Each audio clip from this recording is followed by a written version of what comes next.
maa ngi leen di sant di leen nuyu aussi di leen sant seen teewaay beeg seen accompagnement bi tey nag dañoo woon que 2 quartiers parmi les 19 quartiers que regorge la zone nord les femmes mayoon leen une formation en collaboration avec les 3 FPT jóge ci formation boobu aussi man ci sama asaka yéene ma accompagner leen pour que ñu mën a tendre vers l'autonomisation mooy mën a liggéeyal seen bopp.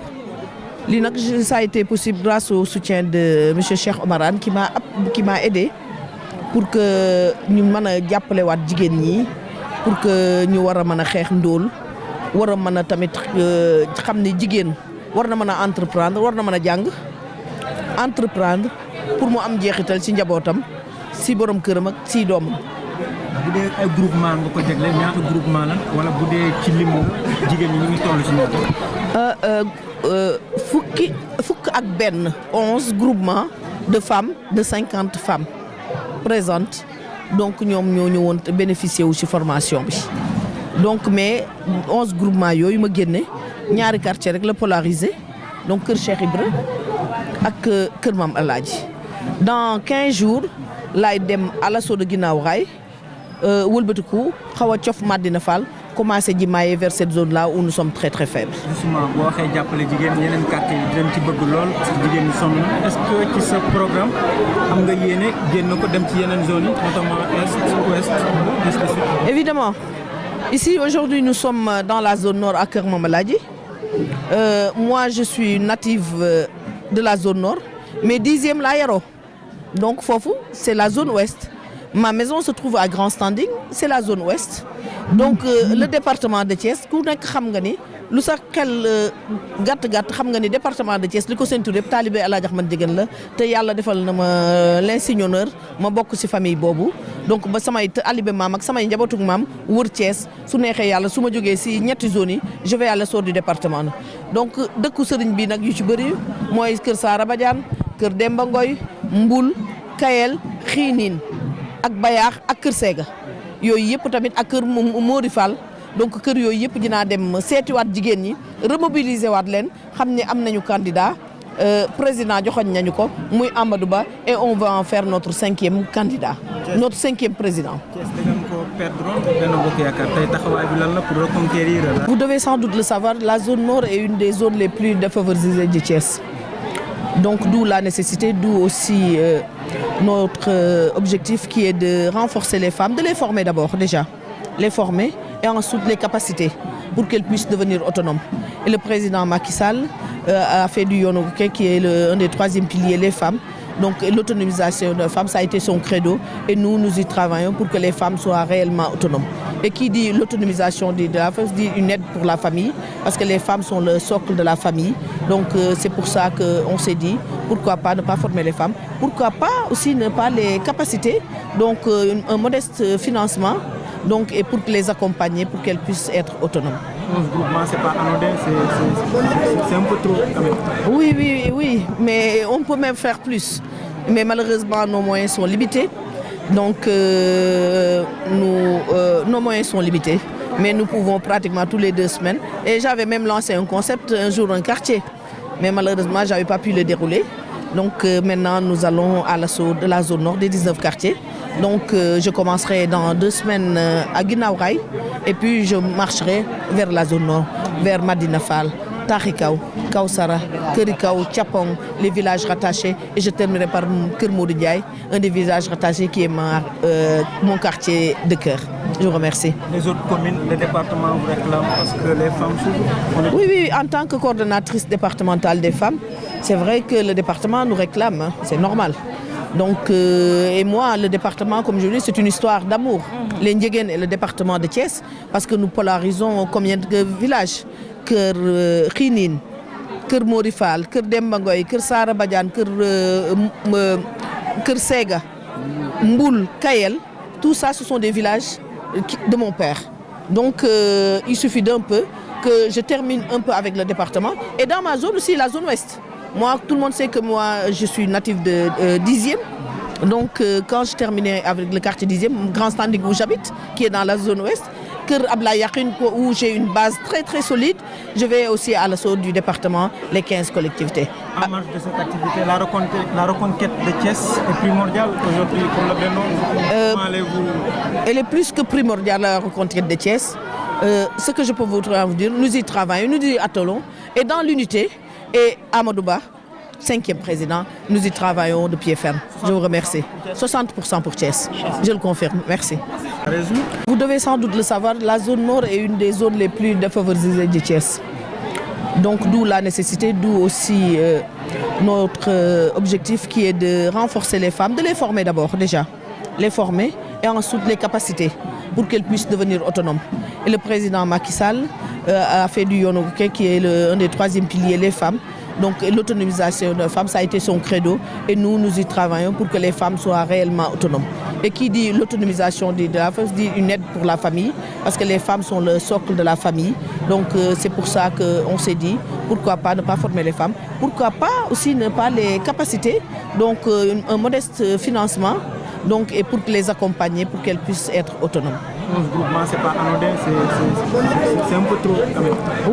Oui, mais on peut même faire plus. Mais malheureusement, nos moyens sont limités. Donc, nos moyens sont limités. Mais nous pouvons pratiquement tous les 2 semaines. Et j'avais même lancé un concept, un jour un quartier. Mais malheureusement, je n'avais pas pu le dérouler. Donc maintenant, nous allons à l'assaut de la zone nord des 19 quartiers. Donc je commencerai dans 2 semaines à Guinaouraï et puis je marcherai vers la zone nord, vers Madina Fall, Tarikaw, Kausara, Kerikaw, Tchapong, les villages rattachés. Et je terminerai par Kermoudou Ndiaye, un des villages rattachés qui est mon quartier de cœur. Je vous remercie. Les autres communes, les départements vous réclament parce que les femmes souffrent? Oui, en tant que coordonnatrice départementale des femmes, c'est vrai que le département nous réclame, hein, c'est normal. Donc, et moi, le département, comme je dis, c'est une histoire d'amour. Les Ndiéguène et le département de Thiès, parce que nous polarisons combien de villages? Kër Khinin, Kër Morifal, Kër Dembangoy, Kër Sara Badiane, Kër Sega, Mboul, Kayel, tout ça, ce sont des villages de mon père. Donc, il suffit d'un peu que je termine un peu avec le département. Et dans ma zone aussi, la zone ouest. Moi, tout le monde sait que moi, je suis native de 10e. Donc, quand je terminais avec le quartier 10e, Grand Standing où j'habite, qui est dans la zone ouest, Kër Ablaye Yakhine, où j'ai une base très très solide, je vais aussi à l'assaut du département, les 15 collectivités. En marge de cette activité, la reconquête de Thiès est primordiale aujourd'hui pour le Benno. Comment allez-vous? Elle est plus que primordiale, la reconquête de Thiès. Ce que je peux vous dire, nous y travaillons, nous y attelons. Et dans l'unité, et Amadouba, 5e président, nous y travaillons de pied ferme. Je vous remercie. 60% pour Thiès. Je le confirme. Merci. Salam alaikum. Mbolo mi maa ngi nuyu ñëpp di jiital ci nuyoo bi kilifa diine yi nga xamante ni ñoom ñoo fi teew di jiital également suñu papa suñu sëriñ Al Khalifa di sëriñ Mounirou Gninguène di ko ñaanal yàlla gudd fan ak wér. Di nuyu également kilifa aada yi nga xamante ni teew nañ fi yëpp di ci jiital le maire de la commune de zone nord Lamine Diallo ak suñu mbokk politique yi nga xamante ni ñu ngi fi ñëpp ku mel ni suñu sœur Maguette Koba Maguette Ndiaye Ndiaga Wade Mamadou Ndiaye et toutes les délégations yi nga xamante ni ñëw nañu wuy si Seynabou Ndiéguène madame Mbacké. Li may jiital nag ci sama kàddu mooy kàddu sant ak ngërëm ndax nag ku santul dangaa yàq te ku yokkul dangaa wàññi kàddu sant gi nag ñu ngi koy jiital di ko teg ci loxo Seynabou Ndiéguène mu jàllaleel ñu ko ci président Macky Sall ndax nag président Macky Sall moo dooleel jigéen te képp ku ni développement danga naan jigéen parce que la femme est au début au milieu à la fin de tout développement ku jàppale jigéen jàpp nga toute une société jàppale nga tout un pays jàppale nga tout un continent jàppale nga tout un monde. Seynabou nag duma tay di wax ci moom ndax ci lu baax ndaxte jigéen nit kenn du ko lekk kenn du ko naan mais su la defalee lu baax nga wax ko te ku santul nit doo sant yàlla. Seynabou jigéen ñi sant nañ ko femmes yi sant nañ ko bu baax a baax a baax population yëpp sax laay wax sant nañ ko parce que comme li ma wax sànq jigéen ku ko jàppale ñëpp ndax Seynabou non seulement mi ngi ci développement bi mais mi ngi ci diine religion foo ko ci fekk Seynabou mi ngi togg mi ngi yàq mi ngi joxe te loolu la ñuy doyee doomu aadama ndax jigéen moo amee lépp kon Seynabou gàcce ngalaama di waxaat nag ni président Macky Sall nañu dolli surtout au niveau de la zone nord nous comptons 19 quartiers tey lii nii mu door nii c'est au niveau de Kër Ma El Hadj Polaris Kër Ma El Hadj ak Kër Cheikh mais nous avons 19 quartiers te ku xam Thiès xam ni Thiès Nord daf fi signifier lu bëree bëri ci poids électoral ak tamit économiquement parce que marché central bi chaque fois soo fi yeewu jigéen ñi ñoo fa ëpp juuti bi tey soo fi taxawee jigéen ñi ñoo fa ëpp central poisson ba président Macky Sall def barki dem ba Ndiaye jigéen ñi ñoo ko jiite kon jigéen ñi tàccu leen seen bopp parce que gàcce ngalaama yi yéen tey nag lii solos bis bii muy formation yi nga xamante ni yéen a ko def 11 groupement tey récipiendaires yi fi teew yi ak honorable invité yi fi teew yëpp ak service 3FPT yëpp ñu ngi leen ci sant di leen ci gërëm di leen féliciter ak di leen encourager également parce que liggéey bi defaluñ leen ko rek former leen pour ngeen sànni seen diplôme yi ak attestation ci tiroir yi ngeen def suivi continuer ci seen liggéey ba mu jur leneen te xam naa ni Seynabou dina taxaw ci la pour gën leen accompagner ma lancé waat encore une fois un appel au service yi nga xamante ni ak programme yi président Macky Sall teg ñu accompagner waat waa zone nord gën ko yaatal ratisser large ba mu dem ci 18 quartiers yi nga xamante ni dañ ci des te dañuy développer localement pour mieux développer à la base di wax nag ni yéen jigéen ñi yéen a mën a jàppale suñu candidat le président Amadou Ba pour qu'au soir du 25 février 2024 ñu gagné élection yi inch'Allah nous comptons beaucoup sur vous je vous remercie. asalaamaaleykum mbooloo mi maa ngi rafetlu bu baax a baax invitation bi tey je pense que Khor Dia dafa def introduction maa ngi nuyu ñëpp ñi fi toog ci dëkk bu sell bi ñu nekk maa ngi nuyu ku ci ne ci turam ak santam di rafetlu bu baax a baax ñu ma fi bokkal parce que bu lépp weesoo man doomu Thiès laa te sama fierté la te ni ko Khor Dia waxee Seynabou Ndiéguène mii toog maag moom ñoo bokk koñ je pense que DG Ablaye Dièye mii tamit toog mook sama frère defe naa soxna Seynabou Ndiéguène daf ñu woon ci lu am solo ñu ngi ñaan ñëpp rek bu ñu mayee ñu mën a yeggali ci jàmm ak salaam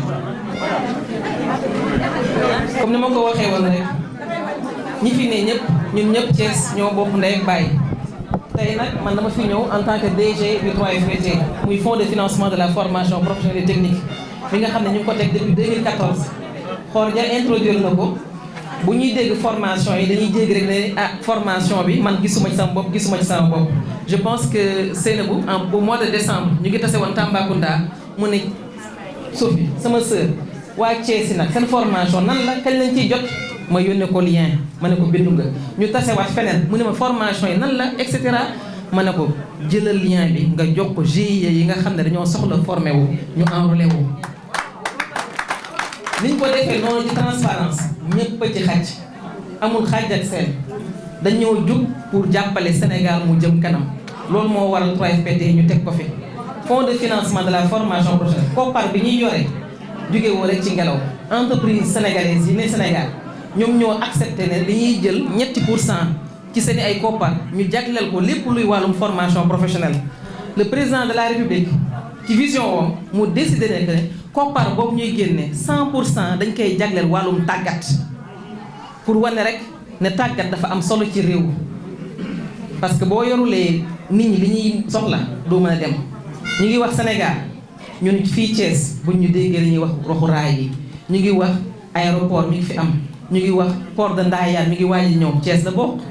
ñu ngi wax tamit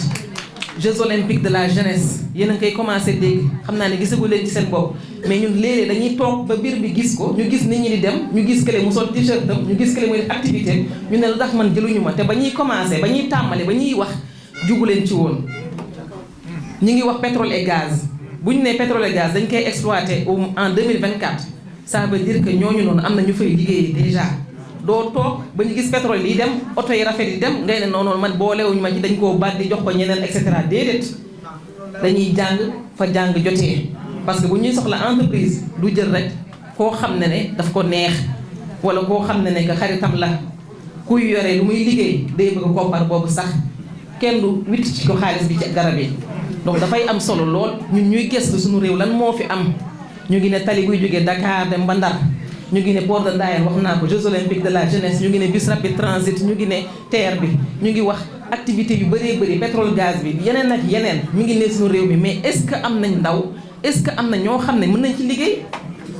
loolu moo waral lu mel ni 3FPT jug pour mën a tàggat déjà dañuy tàggat ñi nga xam ne ñi ngi liggéey ci entreprise yi yenn ci yéen ñi yéen a ngi yor seen entreprise agence de communication wala entreprise buy liggéey mais booy liggéey ci dara da ngay soxla ku la yóbbu ci kanam mbir mi yéen nañ ko tegal li may wax nag man waa Thiès la Thiès ñi gën a sonal mooy kër yu yaatu yi ak ceeb yu tàng yi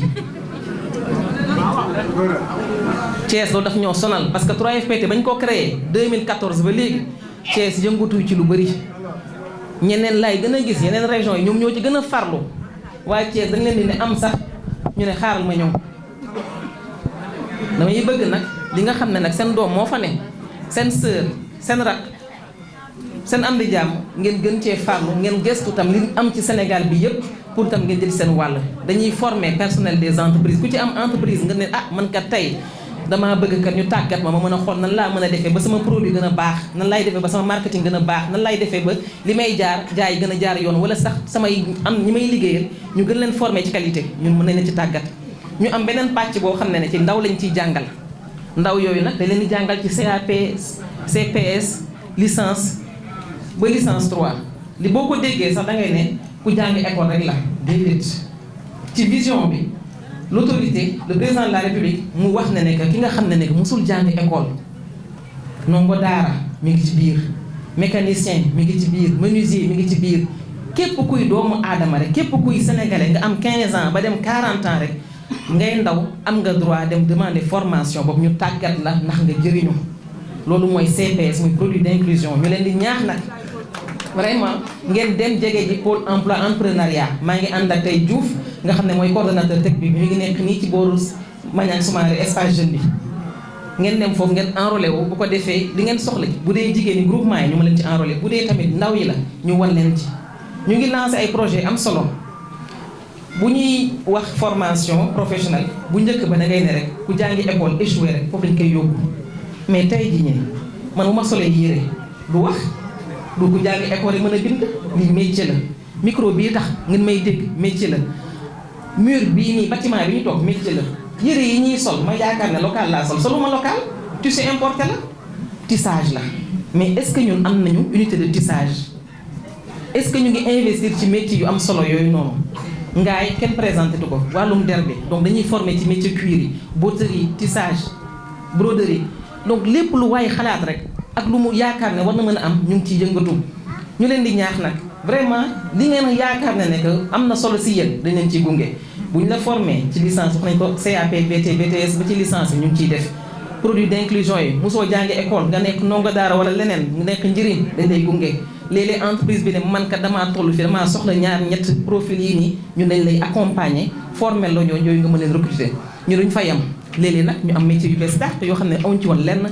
ñu war a ñëw rek jël établissement yi def nañ ko ak lycée François Xavier Ndione ci CEDT da leen di accompagner pour bind programme yu bees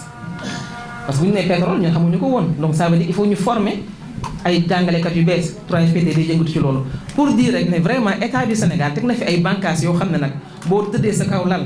du la ñëw fëgg ne la jugal ñun tamit ñoo war a dem à l'information ba ñu nekkee fii di def conseil présidentiel bi dama daan ñëw ci sama stand 3FPT village 3FPT ñu tegoon ko digg mairie samp ko foofu 9h laa daan xëy ba 1h du matin damay toog ci stand bi mais sama mbokk Thiès waay bu ñu rombee stand bi dañ koy xool mu rafet di ko xool di def nii di def nii di def nii nga romb damay ne est-ce que pour man la est-ce que ci laa bokk mais ci ngeen bokk ci réew mi ngeen bokk dañ leen di ñaax foo leen romb information ngeen laajte du rey kenn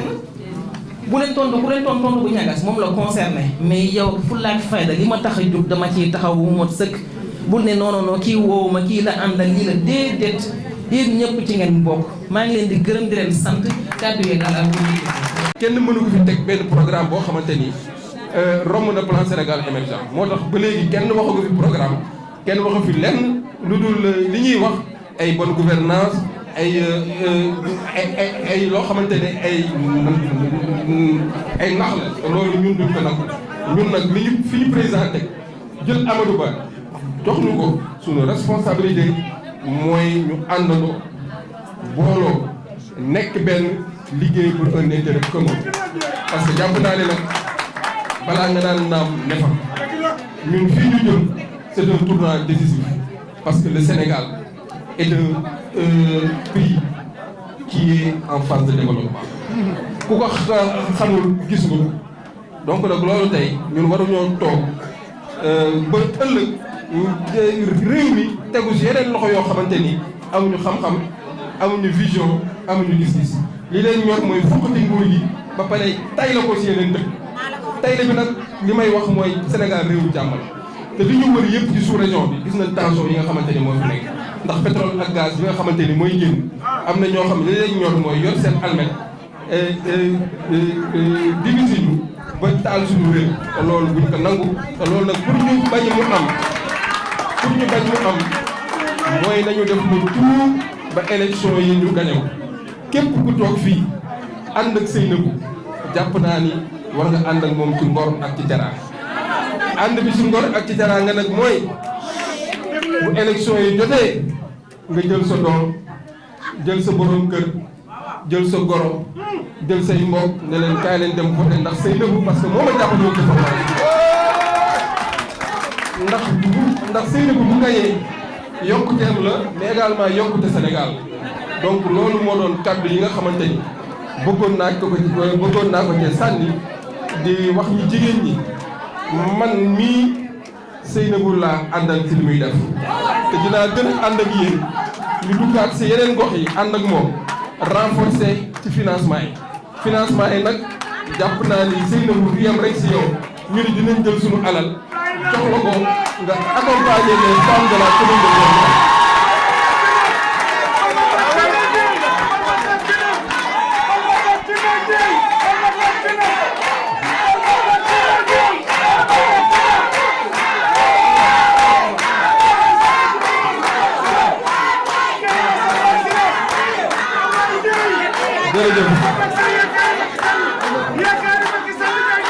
jërëjëf parce que formation également parce que formation day ànd ak accompagnement formation day ànd ak i koppar yoo xamante ni mooy tax ngeen mën a valoriser métier bi nga xamante ni moom lañ leen dox te loolu dinañ ci ànd ak Seynabou accompagner leen ci ay formation du ma terminer nag sans pour autant ma nuyee soxna Fat Badiane ñi nga xamante ni vraiment mooy accompagner jigéen ñi ci formation ñu ngi koy féliciter bu baax ci taxawaayam nuyu toutes les femmes de la coalition Benno Bokk Yaakaar gis naa ñoom Maguette Gobar gis naa sànq maa ngi lim Maguette Diop Ndeye Daba Mbour ak tous les responsables yi nga xamante ne ñoo nekk fii au niveau de la commune de zone nord bu may lim du ma juum jàpp naa ne élection yi amul zone nord amul zone ouest amul zone est Thiès da koo war a gagner par A ou par B parce que du suñu élection ñun élection Macky Sall la parce que moom la ñu war a honorer Macky Sall nag kenn mënul fexe ba Amadou Ba du gagner élection yi mais est-ce que Thiès dina gagner question boobu la ñu war a poser est-ce que Thiès dina gagner parce que Amadou Ba day gagner Thiès donc waa Thiès tey dama bëgg ngeen jël engagement ne tey Thiès bés bu ñuy wàññi xob yi Thiès dina si am plus de 60%. Et je pense que ça c'est possible. C'est possible avec tout ce que le président a fait pour Thiès. Thiès peut avoir plus de 60% sur les élections de 2024. Donc, je vais terminer avec ça pour adresser mes remerciements à l'endroit des jeunes. Parce que les jeunesse bi la. Et ce mandat, ça sera le mandat de la jeunesse. Donc, j'en profite pour féliciter et remercier le président de la COJER, notre frère Farba, mi nga xamante ni moo fi ànd ak tous les jeunes de l'APR nekk ay jeunes yoo xam ne ils se sont engagés à mouiller le maillot à travailler sur le terrain pour que ñun ñëpp ñu àndandoo liggéey. Donc ñu ngi leen di féliciter di wax ni jeunesse yi vous devrez être rassurés. Sunu sœur Sophie Diallo wax na ko sànq pétrole ak gaz mu ngi génn donc jàpp naa ni loolu ndaw yi ñoo ko war a approprier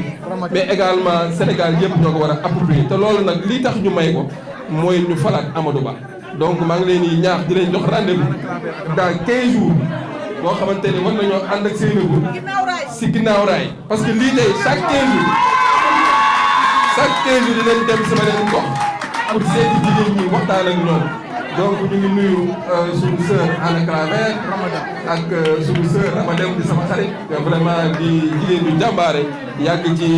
ci parti bi di si liggéey bu am solo donc ñu ngi koy féliciter bu baax a baax a baax di remercier les jeunes de Seynabou les jeunes yi nga xamante ni vraiment moo fi jël kàddu Sembène donc mu nekk kàddu yu rafet kàddu yoo xamante ni tey vous avez fait le bon choix comme ni ko suñu frère Lamine Diallo defee nit il faut faire une analyse objective de la situation et la situation actuelle celui qui peut faire marcher le Sénégal c'est le candidat Amadou Ba